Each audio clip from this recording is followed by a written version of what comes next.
the pre-stress design tool here.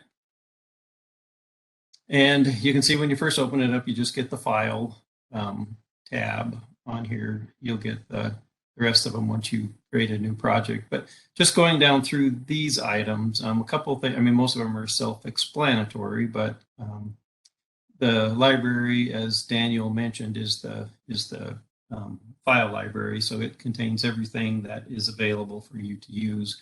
The nice thing about it, Igor was able to export his library from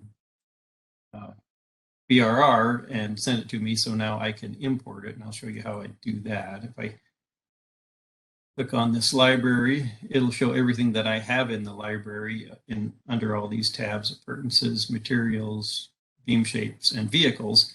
And so if I wanted to import a library from BrDR, I just hit the import button.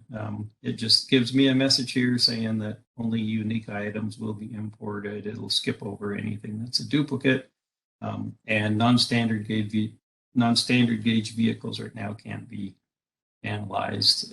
And so those will be skipped. So I just hit continue, and it pops up to where I have these stored, and there's the library that Igor sent me. So I would go ahead and hit open. It's going to import all those. I already did that, so I'm just going to hit cancel. But it would import all of the items that were in that export, but it would skip anything that is already in here. So it was going to skip everything. So anyway, the library that he imported contains, I mean, you guys probably recognize a lot of these appurtenances, materials, and beam shapes. So that's the file library. Then I'll talk a little bit about the project library in a minute. The other thing to mention is this configuration file, and Daniel touched on this as well. The nice thing about this is if you have different standards that you use, I mean, so maybe, one deck type with, a specific appurtenance that you always use for, one design type, or, a different file that you would always use a wide flange girder or something. You can create as many templates as you want, and when you load those templates, basically what happens, I'm going to click new and start a project. All of these fields throughout this whole program will get pre-populated with whatever's in that configuration file. So that's kind of a nice feature. There is one caveat to that I'll warn you about in a minute here. But say this configuration file. So all of these represent a project library, geometry. All of these are, as you can see, are the tabs that show up here in the design input. So it would pre-populate all those fields based on what you have in this configuration file, which can be very helpful. And we can go over it. I won't do it right now, but you can set one and export it and then import it later. So if you had multiple ones, if you want to start a new project and use, configuration file number 5, you just go to import and import it, and then it'll pre-populate all of those fields for you. So it's a pretty helpful feature. Then the rest of them on here, help, close. I mean, they're all just pretty basic. So I'll get started. So I'll go to my design input here. I've loaded my library already. So here everything's pretty explanatory. Name of your project, description if you want, your designer, the LRFD specifications. The first one on here is 2006. That's because that's the first year we developed this program. And so as we get new spec versions, we just keep adding to it, but we'll never go back beyond the 6th. But you'll always have those options as long, as we keep developing and releasing new versions. We'll keep adding to that specification. Your limit states, if you guys are using, for this example, you're using a permit vehicle, so I would want to turn strength 2 on for this case. Now, you'll see here that if I try to add your permit truck to it, it doesn't show up here. That's because I don't have it in the library yet. So I need to go to the library, go to vehicle, and these are the vehicles. These are always preloaded, the HL93 and the fatigue. And so I just need to go to new. And where did my new pop up? Oh, so I'm going to copy from library.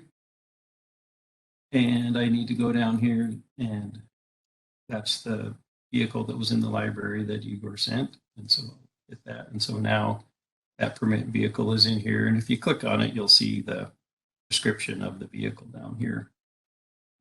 I'm going to get rid of that because I don't need that field. Okay. So now that I have the vehicle, I'll go back in here. And now I can click on this button, and there's your. Okay. Now we'll go on to the next tab. And like Daniel said, there's a forward button down here that will kind of lead you through all of the tabs. It just takes you one at a time as you go through here. But I just find it easier to click on here and go through. So now I can go through and add the rest of the stuff. So if you use that configuration file, you could have all of these already populated with whatever appurtenance you want.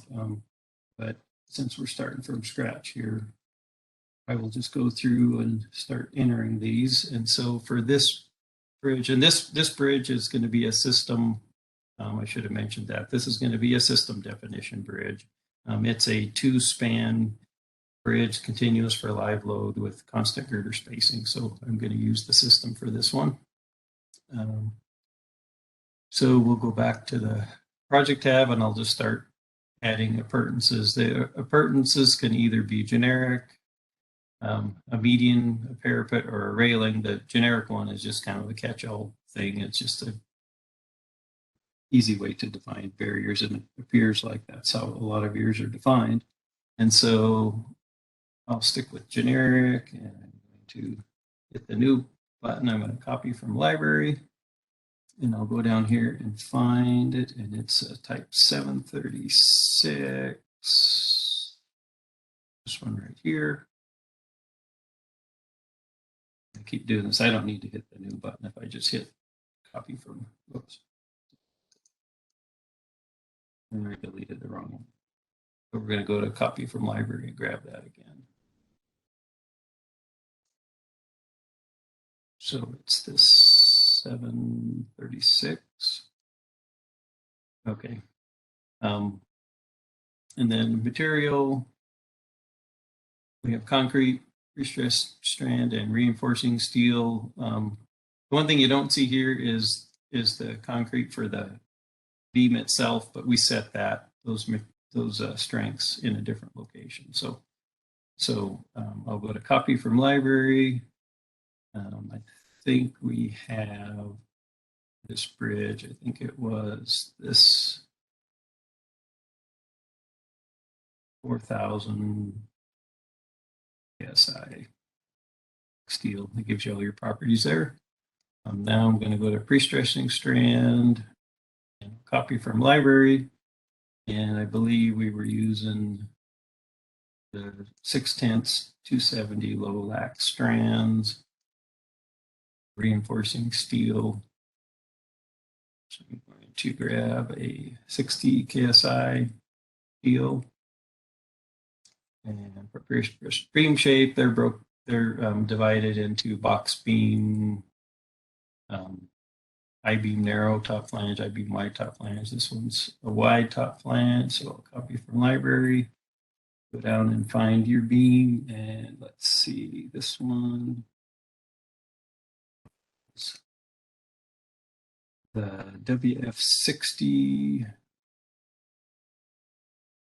see, I believe it's this one. I think it's this one right here. Okay, and the vehicle I already added. So basically I've got all my library things loaded here.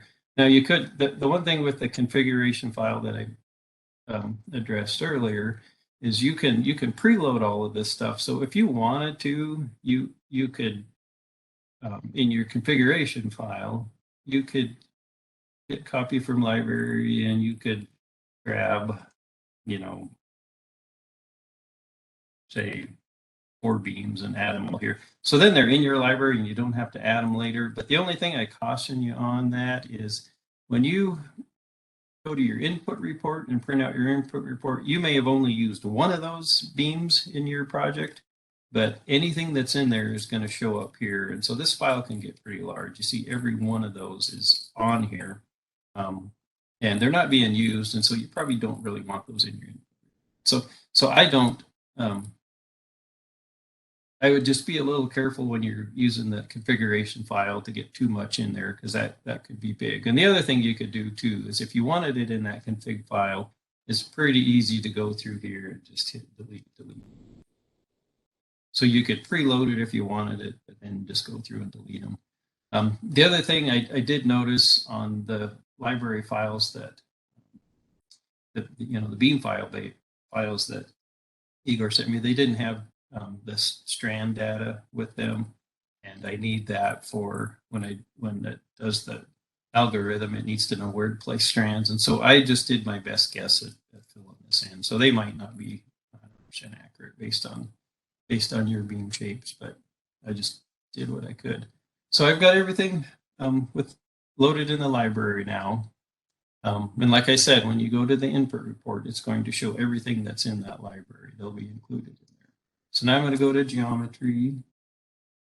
And this particular bridge has 2 spans. I already know that this one has 5 beams. So I'm just going to go through. I'm not going to do an increment and iterate on beam spacings, but I will show you that on another example here. But for this one, I just want to get through this one, and so we'll go through just with the input that we have. The one thing we do know as a designer is our out-to-out deck, and so there's no iteration on that. So this particular one is 42.95 feet.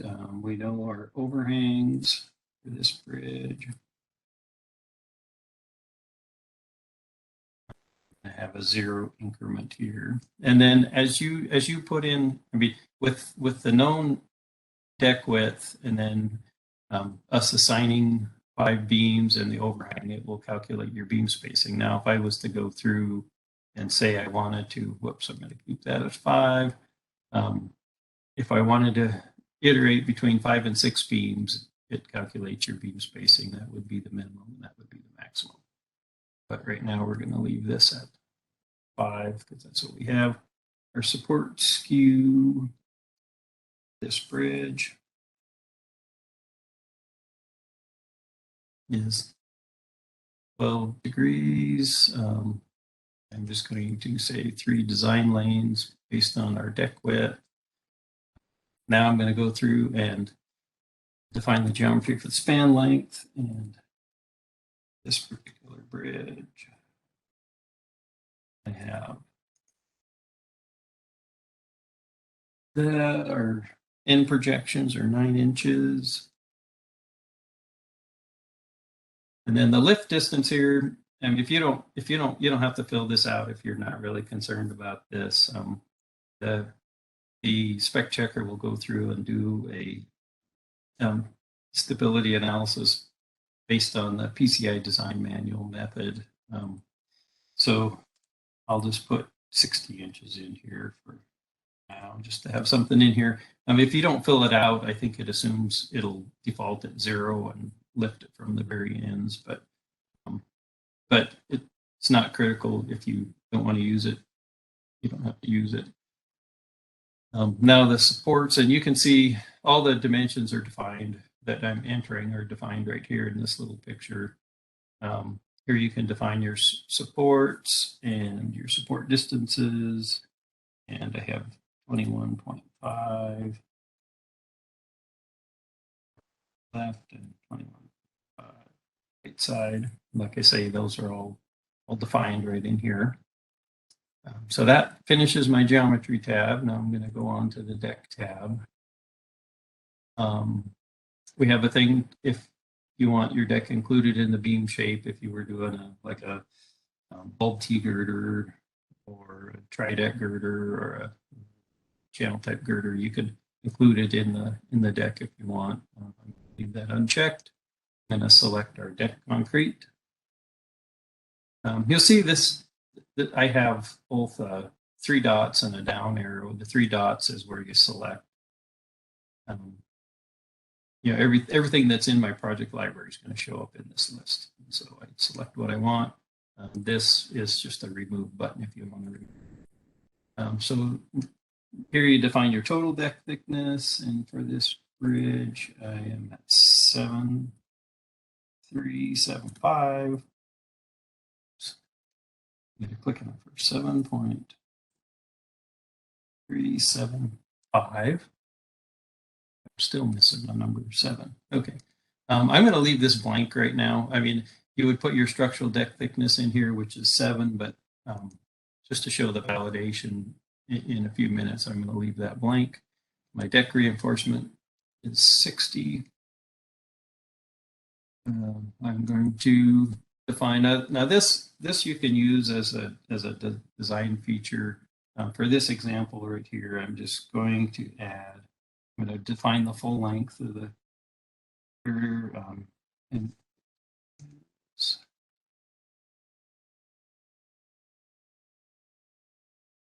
228.5833 end distance, and for right now, I'm just going to pick a bar size of 10. I think the top clear cover is 3.125. It's going to be defined from the top of the structure or the bottom of the deck. This one is from the top. And the bar spacing, right now it runs a little faster. It runs slower if I don't put anything in here, then it's got to iterate through that. So for this example, I'm going to just say 6-inch bar spacing, and we'll see where it comes up. But like I say, if you leave that blank, it will try to, or it'll try to come up with a negative flexure moment steel area that works. My hunch depth is 2. Hunch depth from the edge of the beam. If you need to know how these are defined, you can just pop up the help with F1 and it shows you that. Most pre-stressed beam bridges I've seen have 0 for the edge of the haunch. You want your deck to be composite. Your interface type, you can select roughened, lightweight, monolithic, or unroughed. So if I say I want unroughed, then I hit the set defaults. It'll default these values based on the AASHTO code. I'm going to say these are intentionally roughened. I think most are these days. So we'll set the defaults for that. So that's everything in my deck. You'll see I left that one blank, and we'll see that in a minute. All right, so the typical loads section, this is where I'm going to define my barrier. We decided we were using a generic shape, so generic. And the beam that I have in the project library is, or the parapet is this type 736, so I'm going to do that. It's applied to stage 2. So type is DC. I'm going to measure this from the back of barrier. I'm going to define the left edge of the deck. So since it's defined from the back of the barrier, I'm going to use a start distance and an end distance. So this is at the start of your bridge. This is at your end of your bridge.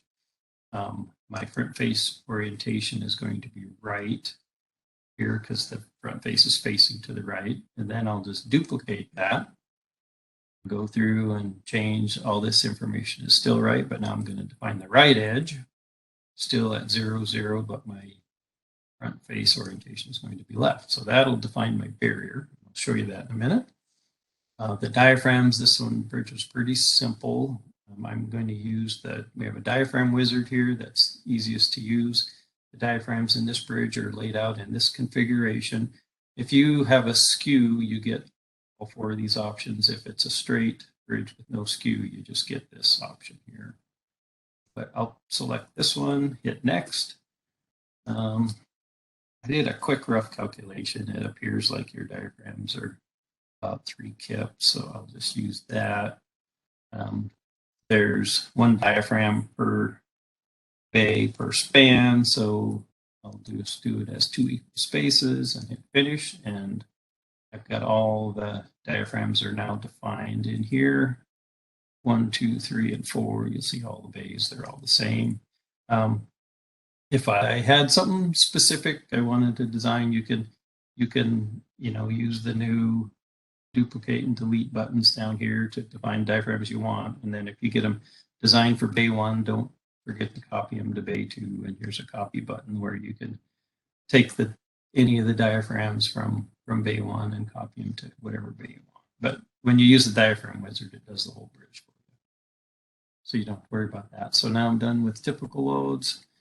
Beam parameters is where I'm going to select my beam. I'm going to use a wide top flange beam. And you see the drop down has all the different options for you. Depth range. So if I was to use this depth range, it's going to look, so if I used a minimum of 40 and a maximum of 80, it's going to then look into your project library, and it's going to iterate anything that has a depth between 40 and 80. This particular one, I've only have 1 in here, but if you had multiple in here, it would do a design for every beam that fit within the parameters of here. But I'm just going to, since we just have 1, I already know what I'm doing. I'm going to select the beam we have in the library. This particular, you can either choose harped or debonded, as Daniel said. We're using harped for this one. And so the initial iteration will just do a harped pattern, or it could be a straight pattern. It'll start straight and harp if it needs to. But then after you get your design, you can always go through and start debonding some of your end strands if you need to do that.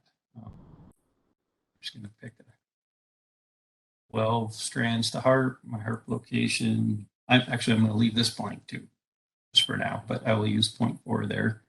And then distance to the first shear reinforcement, I'm going to use as 2 inches.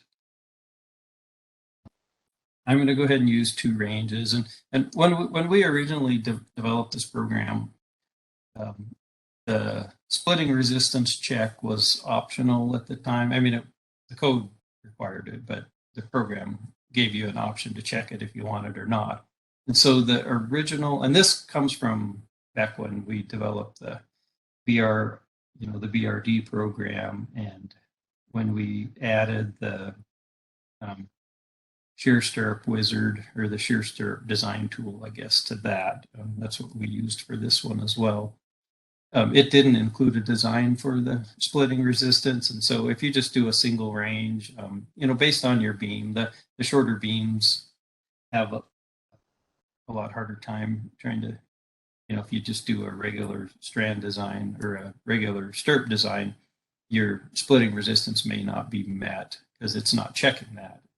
The spec checker will check that and tell you that you need more steel, but the algorithm is not including it. So that's one of the things we wanted to look at for the future, is actually adding a component into that algorithm so we can actually design for the splitting resistance. So I hope that explains that well enough. But so I'm just going to use 3 feet for a length, so that's the minimum length that each range needs to be.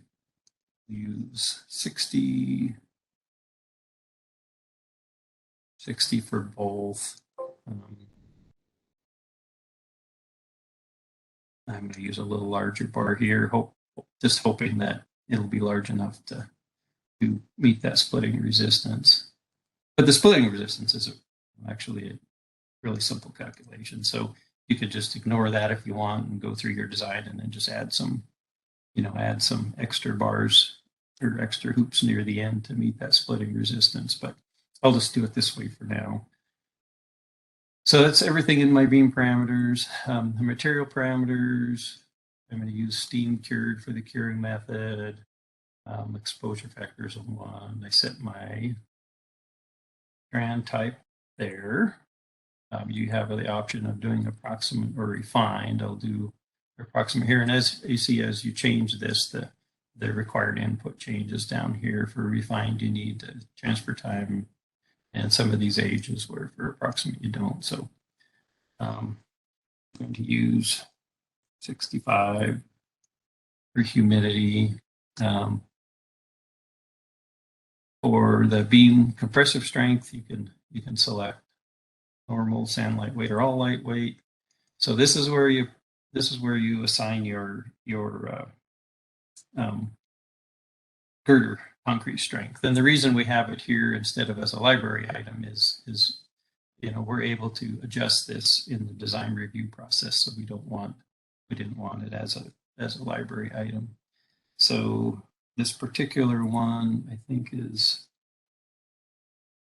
6 and 4.5.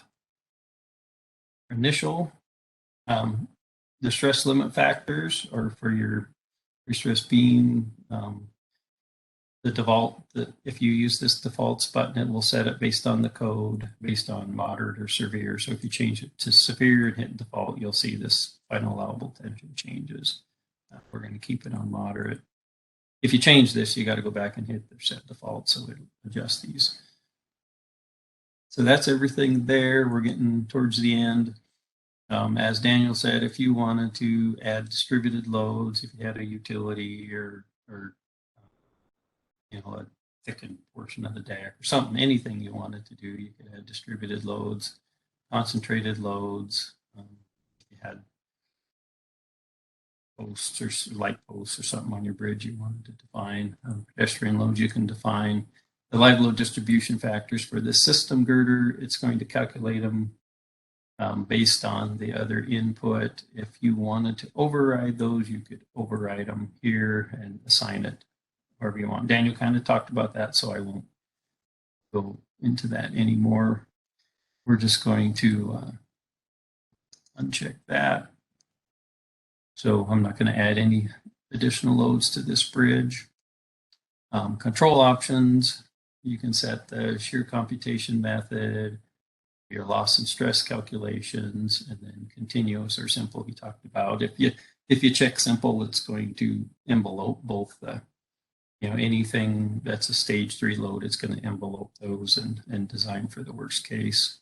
The deflection multipliers, these are based on the PCI numbers again, and the default here, and this is how it is in the configuration file, so you could change this, but the default is as if you had no deck on the beam. It was a deck beam bridge, and so there's not an additional deck. So I want to actually hit the set defaults, and it's going to base it on whether you have your deck or not on these other inputs. And so I hit that, and it updates them. But you could change these to anything you want. So you don't have to use the PCI ones you can use. I mean, if you have developed your own, which some states do, I know, you can set those to whatever you want. So that's basically all of my input. So it's actually pretty fast when I don't have to talk about it all. I can go through and input a bridge pretty fast. So your schematics that are available are the erection plan, which shows the diaphragm locations, the beam spacing. Actually, it shows it on the skew here. If I was iterating on the number of beams, this would be a drop-down box, and I could change it, and it would update it based on the number of beams that I wanted to look at. The typical section is the same way. If I was incrementing on beams or deck overhang or beam shape, it would update the schematic based on what I have in these drop-down boxes. And then the other one, last one on here, is the input report. And like I said, this is everything that's defined in here. So every material shape that's within any of these windows are going to show up here. And so that's why I kind of don't like throwing a lot of stuff in a configuration file, because it just gives you extra data here that isn't really pertinent to your bridge. And so it creates a lot of extra paper if you print it out. So anyway, so that's your input report.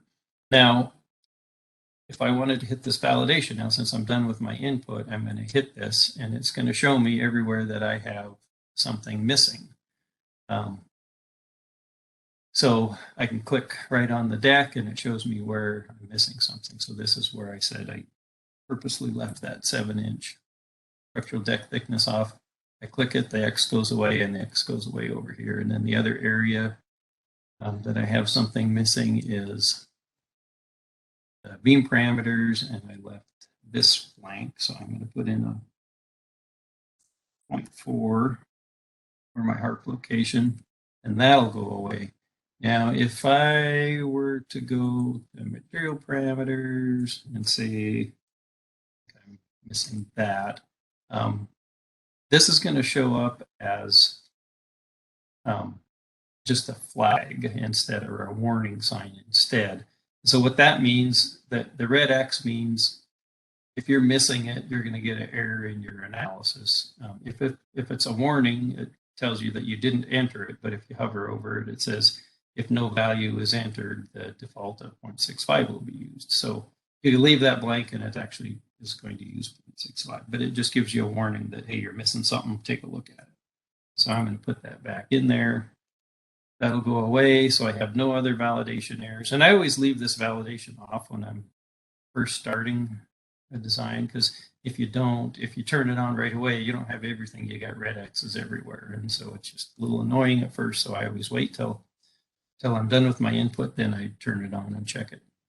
So now everything's done. So now I'm going to go in here, and Daniel explained we have a design input and a design review. Right now, I'm going to design the input, so that's designing everything that's filled out in these windows. So I'm going to go ahead and hit my design. It's going to run through and come up with a design based on the trucks that we have loaded.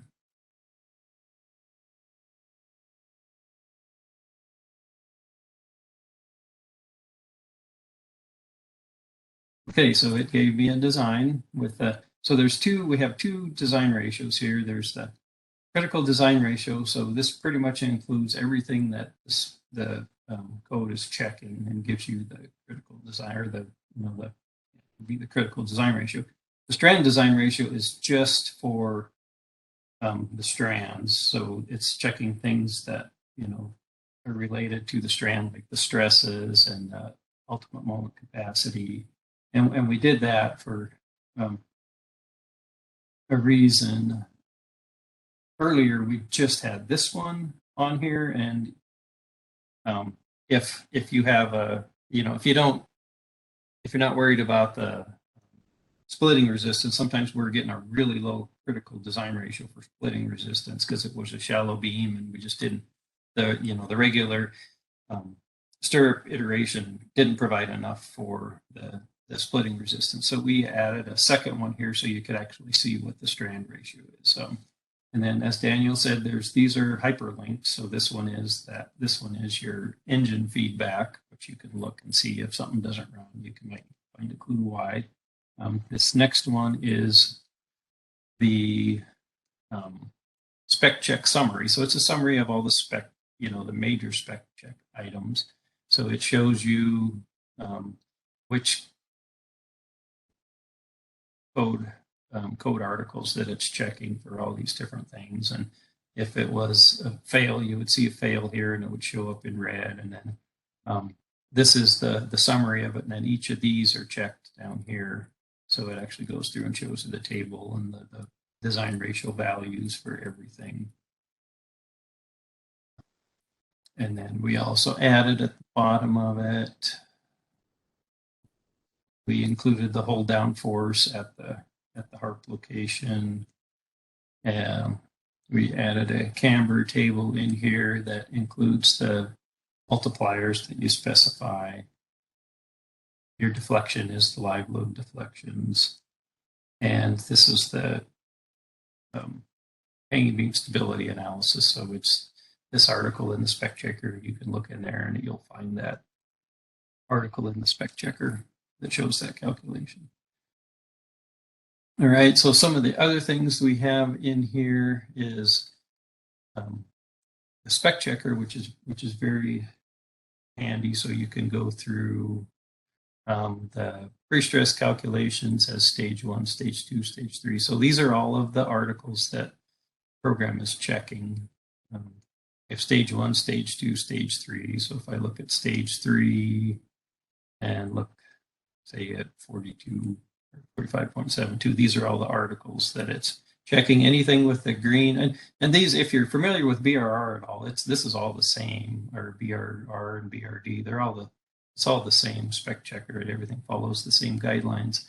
But a green check is a passing check. If it didn't pass, it would show up as a red X. These things are just calculations, not necessarily a spec check. It's just a general computation, like it says right here. That's kind of how this is all laid out. So if I open any of these, like compressive stresses, it shows the calculations that it went through to compute those compressive stresses, and it shows your design ratio. And this shows at the location on the left side of this location, and it also does a calculation at that location on the right side. And a lot of times they're the same, but sometimes they may be. So that's the spec checker. You can there's a properties button and a generate button. Properties button, whoops. Okay.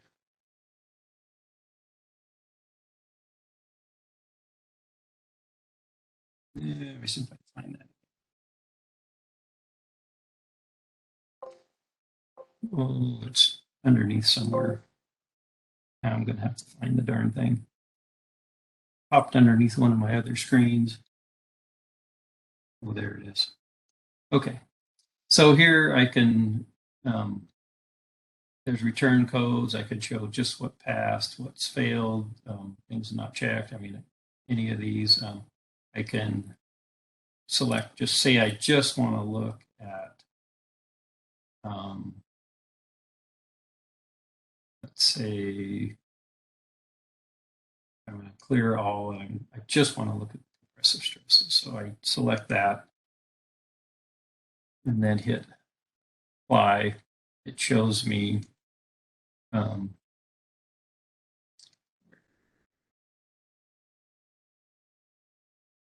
somehow that got checked.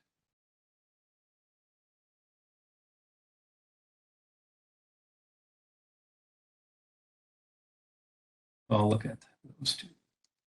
Then it shows me everywhere. It just filters those ones out. So you can click through here, and or I can hit stage 3 and it'll show me all of them. So this is for every point here. So anyway, there's that. I'm going to uncheck that.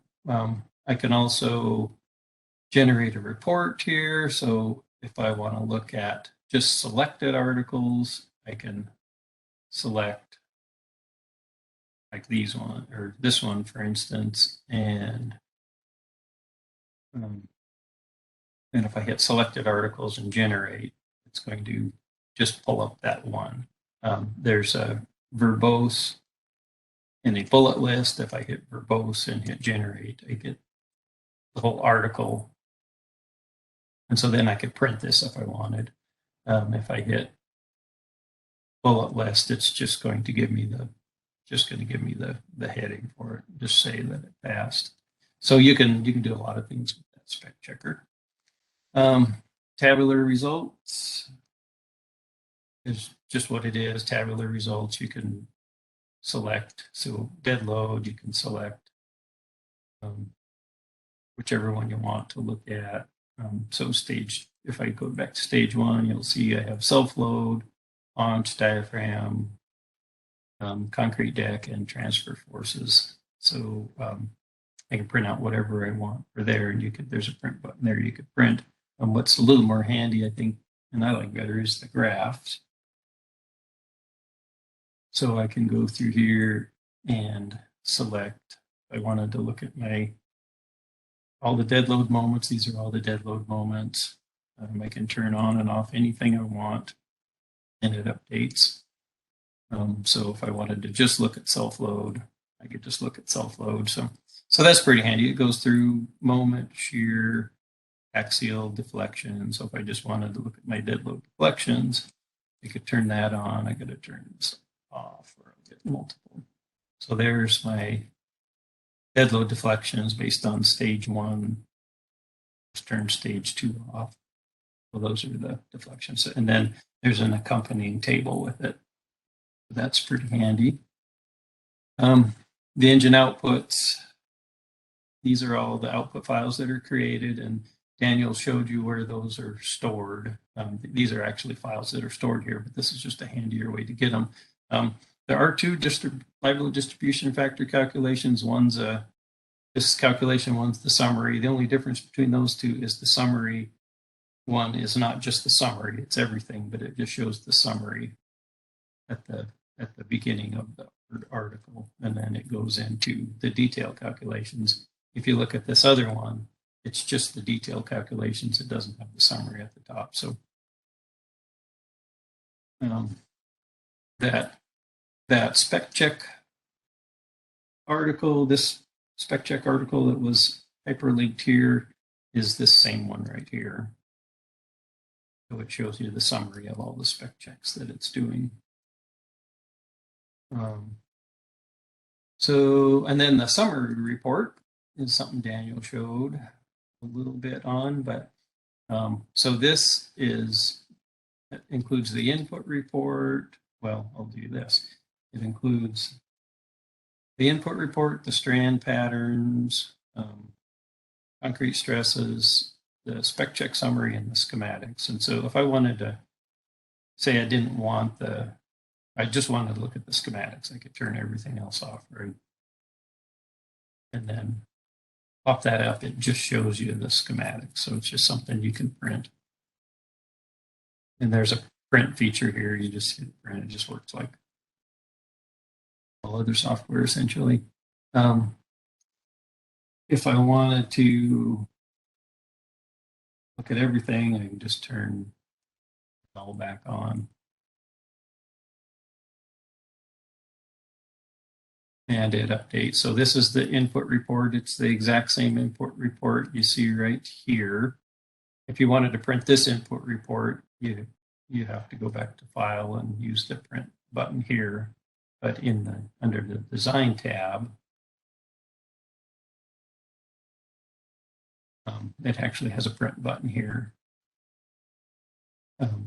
So again, it shows you that. Scroll down from this input report. So there's our strand patterns. It shows you what the strand patterns are at different locations, like at the end, at the heart location, at the center of the beam, for all the spans. Then it shows you your stress checks, which is basically the same thing you see over here. Your spec check summary, which is the same thing that you access through there. Goes through and shows all of that. And then again at the bottom, it shows you your schematics. So that goes through all of these. And so for every design iteration I do, I'm going to get a line right here of each individual designs. And I'll show you a little more about that on the other example. But the one thing I did want to point out here is I got different. This is a issue we just found with the software that we're going to fix, and it has something to do with the algorithm where it's checking and Daniel could probably explain this better, but it's checking points at the left and points at the right, and it has something to do with how the algorithm is finding a strand pattern starting from the end here.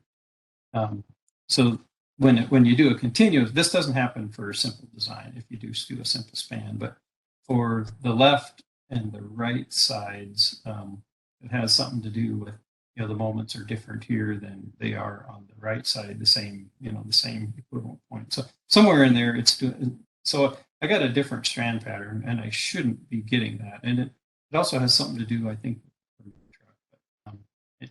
we're just looking at, we're going to figure out what's going on there and get that fixed. But you can see that I've got a different strand design for span 1 than I did at span 2, and I don't want that. And so I'm going to use that opportunity to show you how I can adjust that. So you see span 1 here has this span pattern. I got 36 strands. I've got 2 harp strands, and how the iteration worked is it found, went to the center and found the maximum number of strands I use, and then it goes to the end and it starts harping until you bring your ends within spec. And so I ended up with harp strands here, where these blue X's are. And if I go over here and I click this, it shows you where they're. So this is at the harp location. It shows you what the strand pattern is. So that's the original location, and that's the harp location. So if I look at span 2, now you'll see I've got a different strand pattern. I got 32 instead of 36. And I really should have the same. And that's why I say I just wanted to be upfront and show you that we do have something going on here that we're going to get fixed. So what I'm going to do is I'll go back to mid-span, and I'm going to modify this pattern. So I deleted those strands off of there, and that gets rid of the harp strands. And so now I'm going to add these strands back, and I can do that just by clicking on, I could also drag and right click and say add strands at these locations. The same thing, I can drag across, highlight, and remove strands. So now I've got 34, whoops, where was my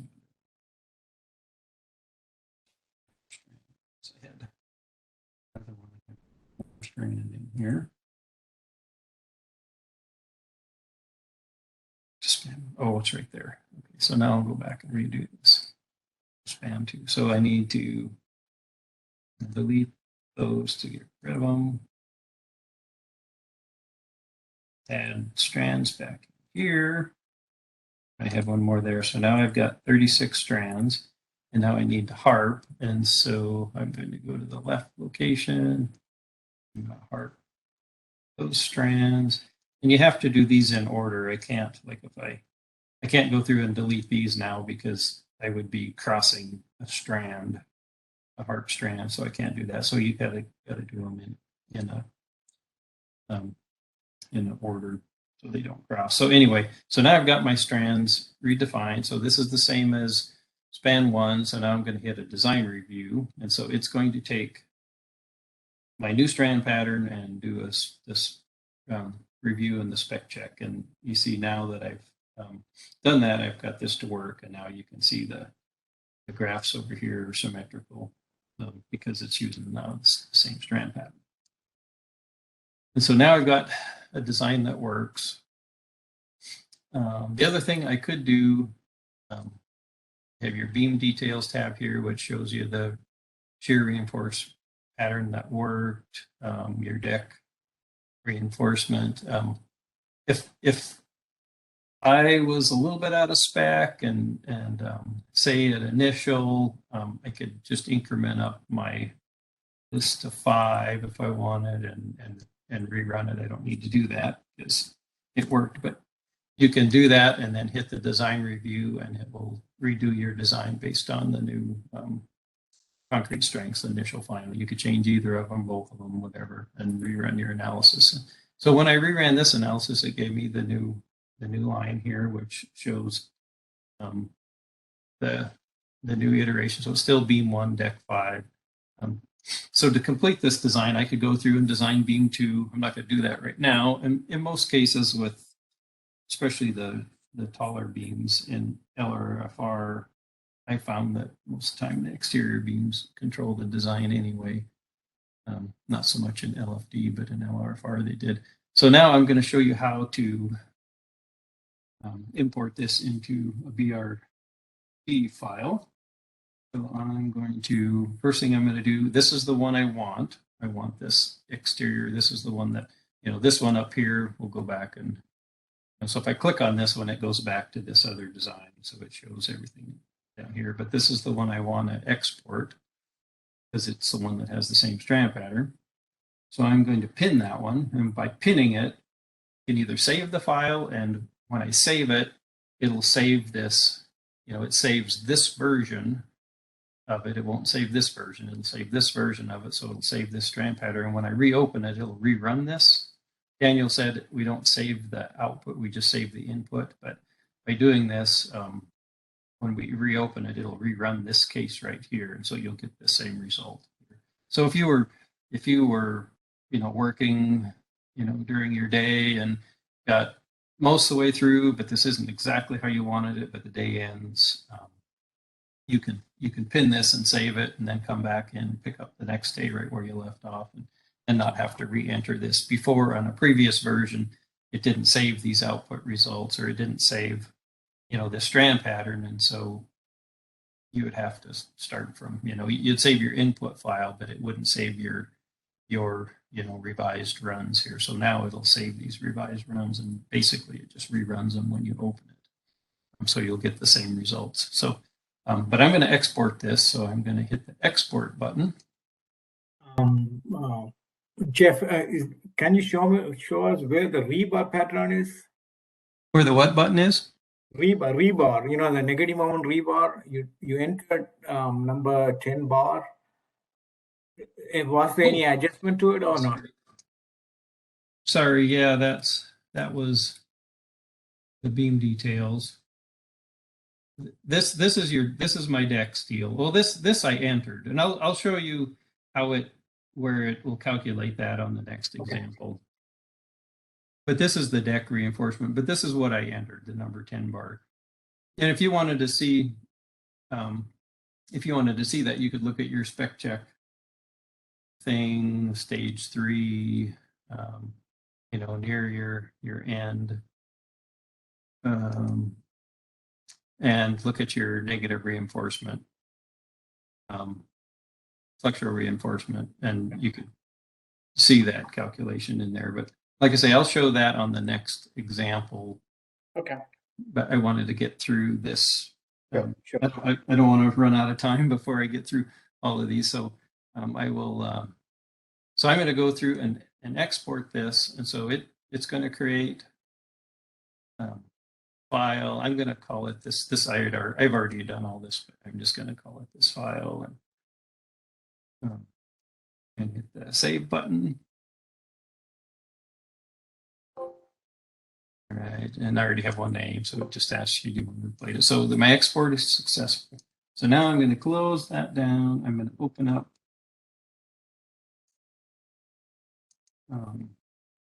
BrDR, and I don't know how familiar you guys are with this program. I don't know designers if you've really looked much at it, but it's fairly similar to the pre-stretch design tool, but it's a little different. So anyway, I've created a new bridge, which I just with the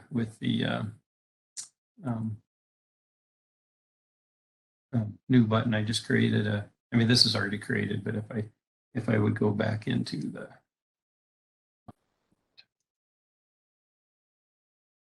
so here's my Bridge Explorer. So these are all the bridges that I have, and I'm not going to go too deep into BrDR because that's not what this training is about. But I would go to new and create a new bridge, and give it a name, hit save, and it would pop up. Basically, it popped up. Use that for now. Popped up this. So basically, this is an empty bridge. The only thing I have on here is this top level screen, and I just gave it a name here, a bridge ID and an MBI number, and I have the superstructure checked, and I can turn off the substructure because I don't really need that. So that's all I have here. That's all I have in this whole file is just this name. And so I've got components. I've got a components tab that have all the library items, which is also available if you everything that's in this components tab will show up in this components folder. There's my superstructure definition. I don't have anything in here, so it's a completely empty file. So I'm going to, if I can either right click on here, or I can go under tools and hit import design tool. So then I just got to go find it, and it's under this folder, and it's this bridge right here. So if I open that, it's going to pop up this box, and in that import design tool, I only had one, I only pinned one design, but if I pin 3 of them, they would all show up here, and you just select which one you want. And so I'm going to import this, and it imported it. Whoops, I imported it twice. Anyway, I'll just delete one of them because I don't need that one. So you'll see as I imported that, it created this whole superstructure definition, and it also, everything that was included in that bridge is now a library item. So it populated the appurtenance with the appurtenance, the beam shape, but there. So it basically preloaded, copied everything into the correct folder in here. But most importantly, I've got my superstructure definition defined. I can look at my schematic. You'll see I have the same direction plan. I have the same typical section. I'm going to open the typical section schematic. That's the same typical section. You'll see I've only got one beam here because that's all I imported was just the exterior beam. But everything else is the same there. So I'm going to wait for a minute. So I've only got one beam here now, so I'm just going to take this beam that I've got for 1, since I know I want to use that same strand pattern and shear design for all my beams. So I'm just going to copy that to Girder 2. So now it has basically copied that entire beam to Girder 2. And then for Girder 3, I'm going to link that with Girder 2. So it just is basically the same. For Girder 4, I'm going to link with Girder 2. You don't have to do this. You can define each one individually if you want, but if they're the same, this is a little better to do, because if you run an analysis, it's only going to analyze the girders that are defined, and anything that's linked, it's not going to analyze. But if you had a definition for each one of these, and you ran your analysis from one of these, so either from the superstructure definition or your bridge alternative or the top level, it would do an analysis on all of these. But since they're the same, they're not. And so as you see, I linked all those. Now filled in all of my beams. So I'm going to close this back down again, or park that back where it goes, and bigger. So now I will run an analysis. I actually created a template that matched what was in the pre-stress design program. So it has the HL93, your permit vehicle, and the fatigue truck. And I'll run now. I mean, so that it was that simple to create this bridge, and your raters are going to love you for that, because then you've created a bridge for them to put into the system, and they can start rating. So I mean, that's how simple that was to create this new bridge in BrDR that will get saved in the database. And so now that I've done that, I can look at the spec check detail. So this is the spec checker. So everything here you'll see is similar to the pre-stress design tool. Your spec checker's similar. If I look at the engine outputs, you'll see the spec check results file in there, and this is the same one, and it's showing it as passing. And these numbers match very well with what was in the pre-stress design tool. So that's basically it for importing it in. Now, if I would have designed it, and one of the things we're going to try to do for a future version is to be able to automate that a little bit. So if I'm in the design tool and I select, I designed beam 1, what I'd like to be able to do is to just copy that, all of that strand data, and I'd like to be able to copy the strand data and the reinforcing to Girder 2, and then do a design review on that, because I mean, majority of the cases, you want your strand patterns across your bridge to be the same. And so instead of running Girder 2, beam 2, I could just copy the strand data from here into Girder 2 and do a design review on that. So so we're looking at ideas for that, on how we want to do that, and hopefully that'll be part of the next version of this. But and then when you export it and import it into so the other thing I should mention, when I import it into BrDR, for every one of those, if I was to go through and do no, that's an export button. So I import design tool. So every one of these that I pick, right now I only have one, but if I had multiple ones, if I imported multiple ones, it would put each individual or each design in its own superstructure definition. So then you have to go in and copy,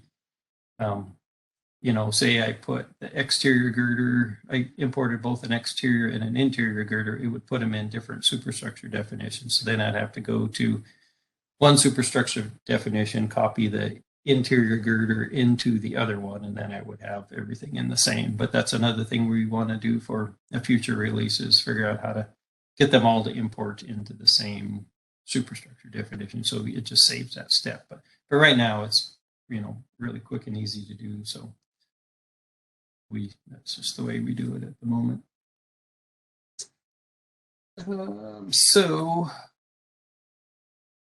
The other thing I'll show you really quick is now, I'm going to close this because I'm done with this one. So I'm just going to close it. I don't need to save it because I've already got it saved. And I'm going to close that down completely. Close this down. All right. So now I'm in BrDR and I'm laying out my bridge in here, and I get to this member. So just say I don't have one of these defined yet or designed. I want to design one. So let's go. I'm going to go back here. I'm going to unlink that. So I want to design. I have all my bridge defined, but I want to design my Girder 3 here. And since we don't really have a design tool inside of BrDR, what we can do is create a new pre-stress. Sorry, you can't see that. And create a new pre-stress iGirder. Everything's popping up on the wrong screen. Just give it a quick name. And now I'm going to export this to the pre-stress design tool because I want to come up with a design. So it opens up this export thing. I'll just hit save. You pick where you're going to save it, and that will automatically open up the pre-stress design tool and pre-populate a lot of these fields based on the geometry. So you see you have your geometry here. Some of the stuff doesn't come across yet because some of it you don't want to, because you want to use this as your design tool, but it pre-populates a lot of this information, your deck width, your number of beams, all this, anything that it knows, it tries to pre-populate your design tool. So that's just another feature.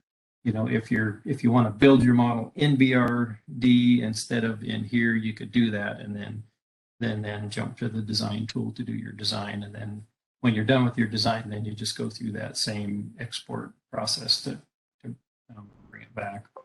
So anyway, that's and I think we probably want to add some future improvements to that as well, make things a little simpler. But anyway, that's that. So now that basically kind of concludes the first one.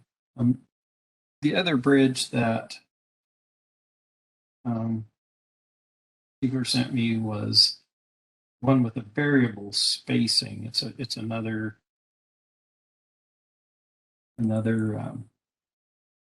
continuous for live bridge with the variable spacing, but instead of, and because it's variable spacing, the system girder design doesn't work for that. And so, see if I, okay. Because the girder system won't handle variable beam spacings, we're going to define it with the line girder instead. So we're just going to define a single girder, and in BrD, you can do the same thing. You can just define a line girder. So you're just defining one girder, but then you have more input to, to enter, because the program doesn't know, you don't have enough input. So the program doesn't know how to calculate distribution factors and things like that. And so for this particular one, everything in the file is basically the same. I still have my library items entered in here. So I already filled all this information, but I'll kind of go through it screen by screen. The only difference here is the Igor, you had a question that I missed. Let's see, find that. I don't know how to pull up the questions here, but maybe I'll go through there at the end. I'll ask for questions and go through it at the end. So the only thing different on this screen is a line girder. So that's a line girder. The project library is, everything is the same process. I got a different beam shape that we used for this bridge. This one in particular is a narrow girder. So, and again, I had to enter a strand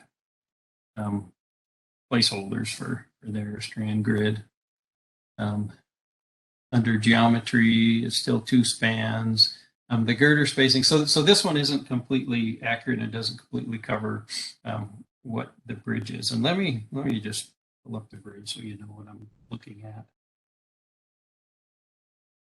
This one is variable width. So it's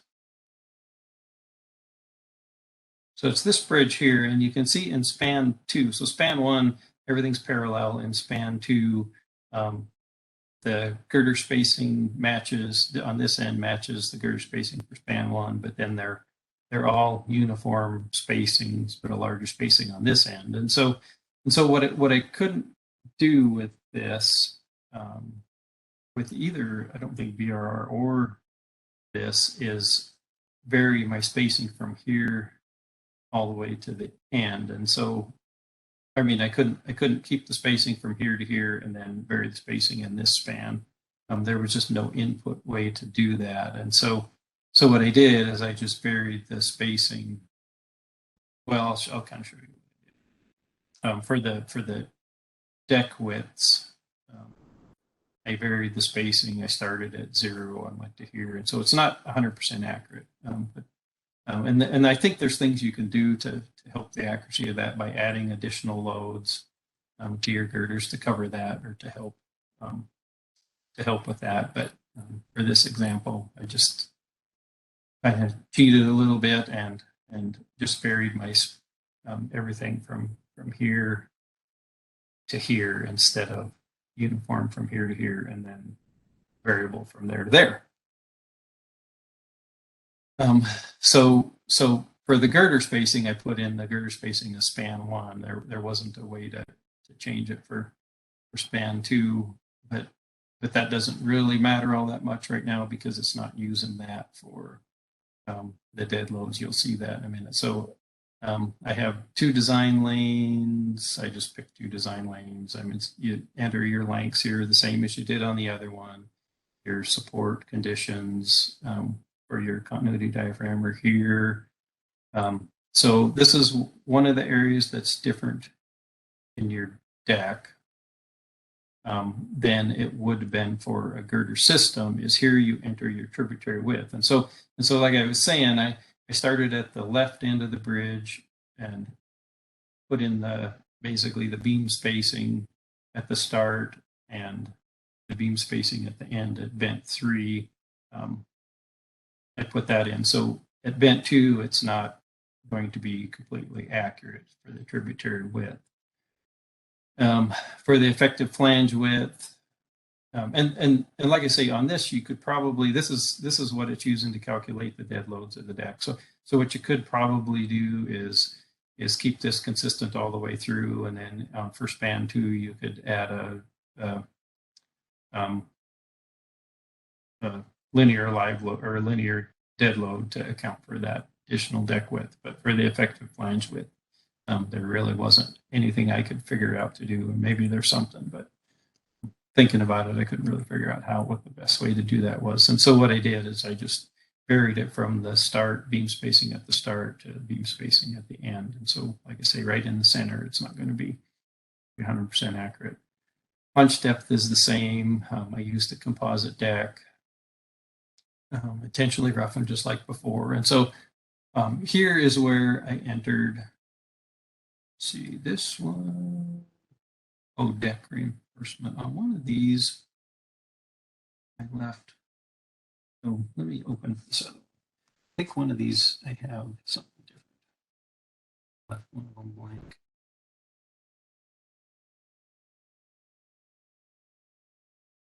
CW, I'm going to Southern one.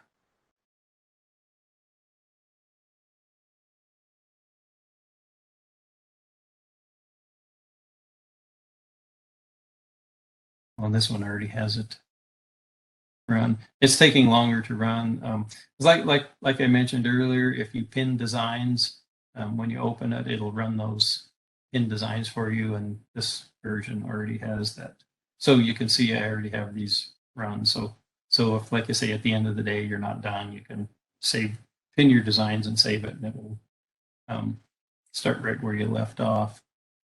So I'll go back to the deck. Yeah, so see here, yeah, I'll use this one. So here I defined,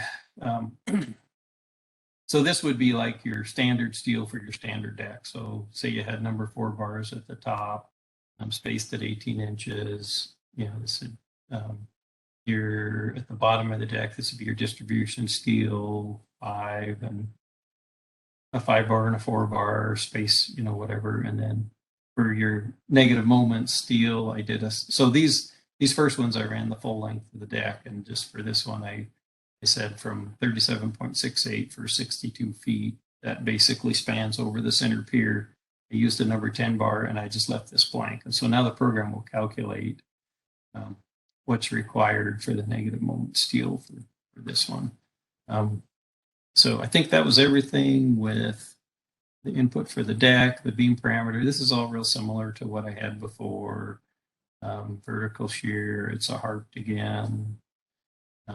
As I selected the different beam type here, everything else here is pretty similar. The beam parameters are basically the same. This one has a higher final design strength. Member load. So here, if you wanted to try to make your model more accurate by adjusting your deck dead load, you could add a different distributed load here just by hitting new, and you can apply what stage you want it to apply to. In this case, it would be stage 1, and you give it a name. I mean, since we're only looking at one beam, you only have an option for beam 1, and your support, start distance, length. So you could vary that, and so you could probably try to capture that deck dead load a little better than I did. Oops, I'm going to delete that before I forget about it. And so here I needed to add my live load distribution factors because the program doesn't have enough information to calculate them. And so what I did is I went outside and just calculated what I thought the distribution factor should be. And so here I'm showing from, this is span 1, so from support 1, basically the full length of that. They're constant, and this is for moment, shear, and deflection. So just looking at moment. For span 2, you can see based on that varying width, I adjust the distribution factors along the length of the girder. That's the same for shear. Control options are basically the same here. Sure, set default. Yeah, those are right. the input report. You can print the input report just like you did before. So now I'm going to go, I'm going to delete all these so we can start over. Back and make sure that is still, yeah, that's still right. So I'm going to go ahead and hit design input.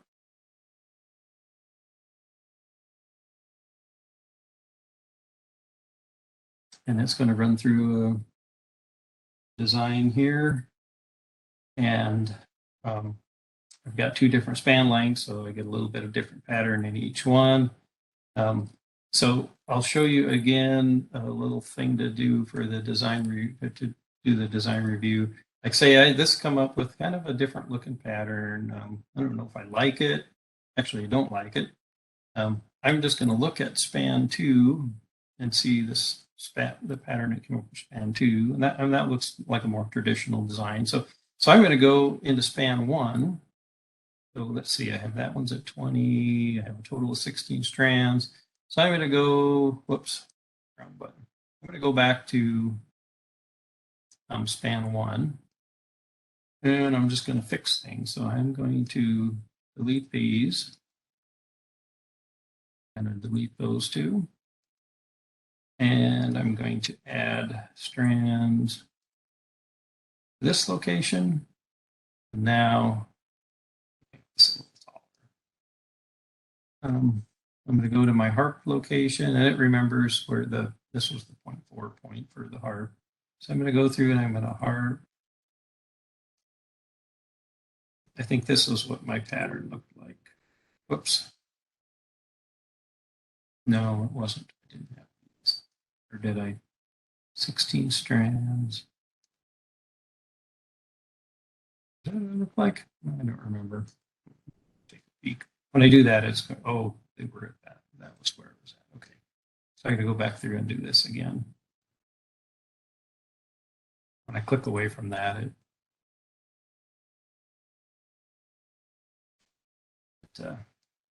I didn't do a design review, so it doesn't remember. Oops. Add a strand and then heart.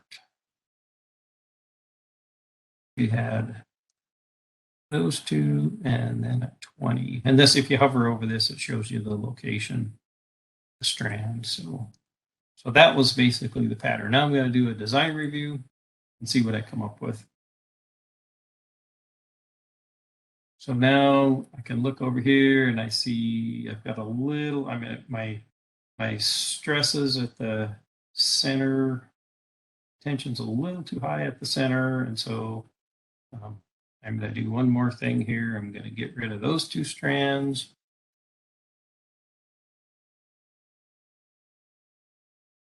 Let's see. Span 2.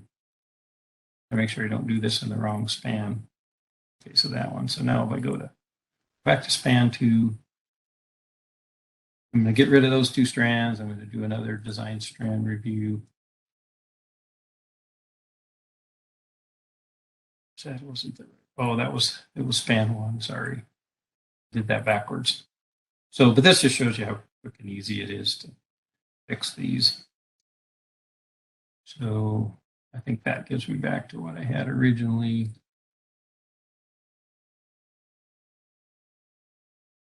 Yeah, that was back to this design. So, or I could click on this design and so any of these, I can click on any of these and you know, it'll go back to what your strand pattern was and you can make any modifications to any of them. So back to this one and span 1, back to span 2, and it's span 2 that I needed to adjust. And hit a design review. Oh, it was span 1 I needed to adjust. Yeah, it was span 1. Did it wrong again. So span 1, I need to delete these two. So now I've got span 1, span 2. I'm going to do a design review on that. And now I've got a pattern that works for both. I like the pattern. You know, there's my span 1 pattern, there's my span 2 pattern. They're both reasonable patterns. And so this is the one I would use. And so I could export this into BrD the same way I did the other one. And life is good. So that's basically kind of shows you the line girder one.